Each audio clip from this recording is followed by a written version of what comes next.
Il y a une info qui concerne Marc Doyer. Vous connaissez Marc Doyer, le militant anti-vax, qui est en procès contre les laboratoires Pfizer, qui accuse via le vaccin anti-Covid d'avoir provoqué le décès de sa femme Morissette. Il était venu nous voir notamment. Hier matin, il a été interpellé et placé en garde à vue pendant 11 heures parce qu'il avait envoyé un message. Il aurait laissé un message sur le répondeur du président Emmanuel Macron. Alors, est-ce que vous comprenez cette décision de le mettre en garde à vue après ce message téléphonique? Comprenez-vous cette décision? On va en parler avec Béatrice Rosen, qui a un avis très tranché sur la question. Béatrice qui revient nous voir, ça nous fait bien plaisir. Bonsoir Béatrice. Bonsoir. Merci d'être là. Ça va bien? Oui, super. Alors, on va regarder la vidéo publiée hier par Marc Doyer sur X, où il explique ce qui lui est arrivé et on va en parler et on va débattre avec Béatrice. C'est parti. Alors aujourd'hui en France, on peut se retrouver en garde à vue comme je l'ai été depuis ce matin. Simplement parce que vous laissez un message sur le répondeur téléphonique d'Emmanuel Macron en lui demandant quand il allait prendre conscience qu'il y avait des effets secondaires et s'il attendait que ça le touche lui ou que ça le touche son épouse Brigitte. Et alors ça a été interprété volontairement comme des menaces de mort. Je réitère donc ma demande au président de la République, cette fois officiellement. Quand allez-vous vous décider à déclencher une commission d'enquête sur les effets secondaires? Peut-être pas. Voilà. Alors, Béatrice, déjà, qu'est-ce qui s'est passé? Alors, je suis contente d'être là parce que il faut rétablir quand même 2-3 vérités sur Marc et sur cette histoire. Alors. Moi, j'ai été tenue au courant pendant que ça s'est passé par notre amie Myriam Palomba. Et depuis, j'ai eu Marc au téléphone et j'ai eu l'avocat de Marc au téléphone. Qu'est-ce qui s'est passé? Hier, à 6h du matin, Marc était dans son lit et tout d'un coup, il y a 15 policiers qui ont enfoncé sa porte et sont venus le chercher dans son lit. Certains des policiers étaient cagoulés. Ça a fait beaucoup de bruit, évidemment. Ça doit être très effrayant comme expérience. Ils l'ont menotté. Ils l'ont emmené dans un camion menotté avec des gyrophares. Enfin, il s'est retrouvé comme dans un film. Ils l'ont amené donc menotté. Ils lui ont pris ses empreintes, son ADN, des photos. Ils lui ont enlevé ses lacets, ses lunettes. Ils l'ont mis dans une cellule. Ils lui ont dit tout de suite pourquoi il est interpellé? Ils lui ont dit qu'il y avait une plainte de l'Élysée, du président de la République, pour menace de mort. Ouais. Donc, voilà, juste pour finir sur sa journée, il a été interrogé toute la journée. Il est sorti, donc ça c'était à 6h du matin, il est sorti à 18h. D'accord. Je vais vous dire le terme exact. Il y a eu un classement sans suite pour infraction non constituée.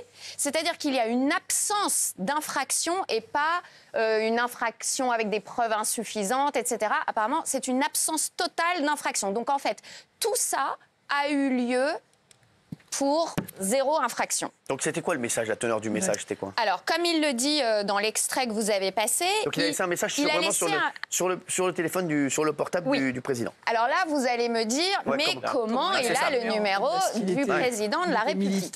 Donc déjà, il faut savoir que ce numéro n'a pas été volé.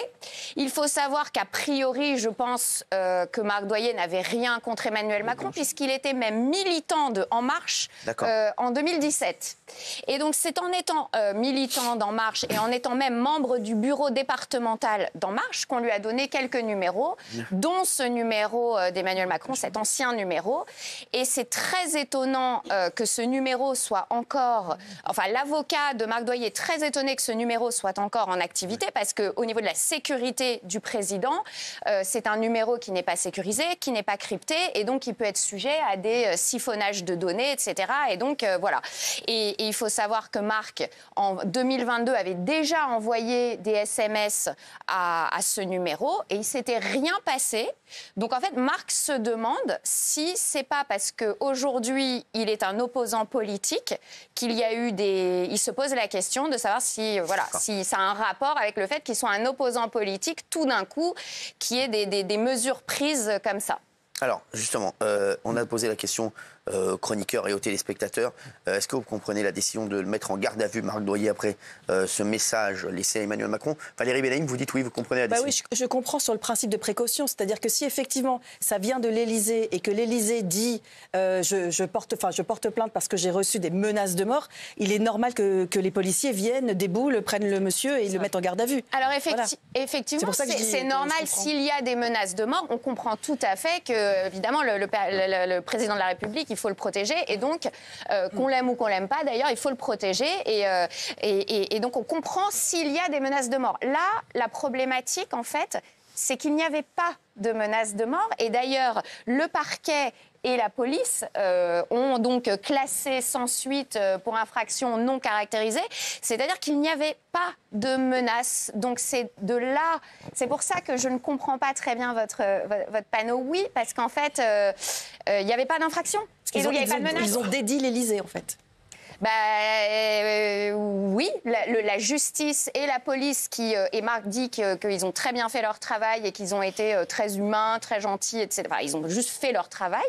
Et voilà, ils sont arrivés à cette conclusion qu'il n'y avait pas d'infraction. Oui, j'entends ce que vous dites, Béatrice, mais enfin, il ne faut pas prendre l'histoire à l'envers. C'est parce qu'il y a eu une garde à vue qu'ils en ont conclu qu'il n'y avait pas de réelle menace. Avant la garde à vue, ils n'en savaient rien. Ils ont voulu vérifier. Et quand on envoie un message au président de la République, on ne s'attend pas à ce qu'il réponde « ça va frérot », on s'attend plutôt à voir les flics débouler. Et je trouve ça normal. Heureusement que le président est quand même un minimum protégé et que quand quelqu'un a son téléphone, il se permet d'envoyer un message en parlant de ses muscles, etc., ça peut être un peu ambigu. Lui-même l'a reconnu que c'était un peu ambigu. C'était quoi il faut en rendre compte un peu. C'est quoi? J'espère que tu vas prendre un uppercut. Non. Alors ça, j'ai vérifié avec l'avocat. C'est faux. C'est pas exactement ça. Et j'ai eu Marc Doyer, il a dit qu'il allait vous donner, dès qu'il aura les pièces là dans les jours prochains, il va vous donner exactement la teneur du message. Marc, on n'a pas pu inviter parce qu'il fait partie d'une liste sur les européennes.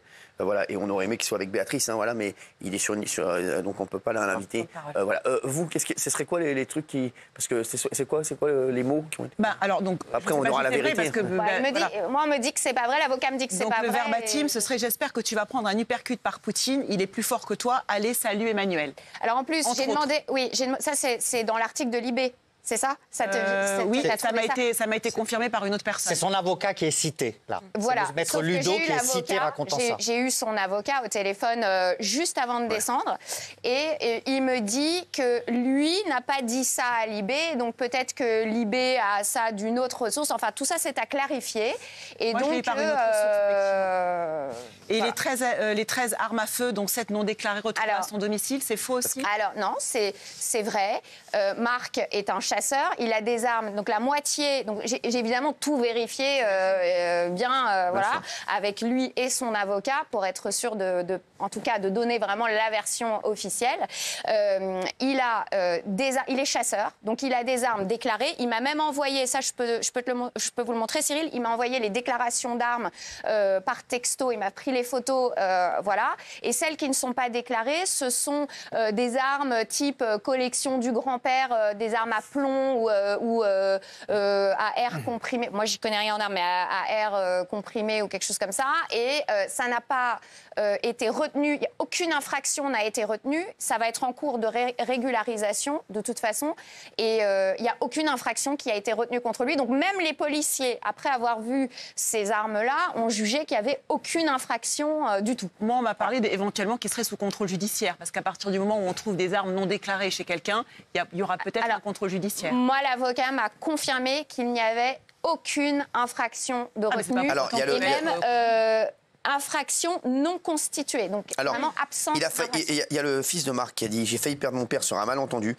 Je veux remercier le policier qui était derrière la porte de la salle de bain, car derrière la porte, il y avait mon père avec un fusil de chasse. Il a cru qu'il se faisait cambrioler, hein, Gilles. » Oui, ça a été extrêmement surprenant pour lui. On a failli frôler le drame. Il faut dire que les policiers ont été très bien. Moi, j'ai mis non parce que je ne nie pas que le message a pu paraître un peu menaçant. Marc Doyer lui-même dit ce jour-là, j'étais pas bien. Donc je pense qu'il a laissé un message en demandant au président, alors quand est-ce que vous allez vous occuper des effets secondaires du vaccin, etc., etc. Mais Cyril, je trouve ça disproportionné. Très franchement, c'est que de l'opinion, c'est un message, une garde à vue de toute la journée pour ça. Pour moi, c'est presque un délit d'opinion. Donc je comprends que Marc Doyer soit extrêmement choqué après ça.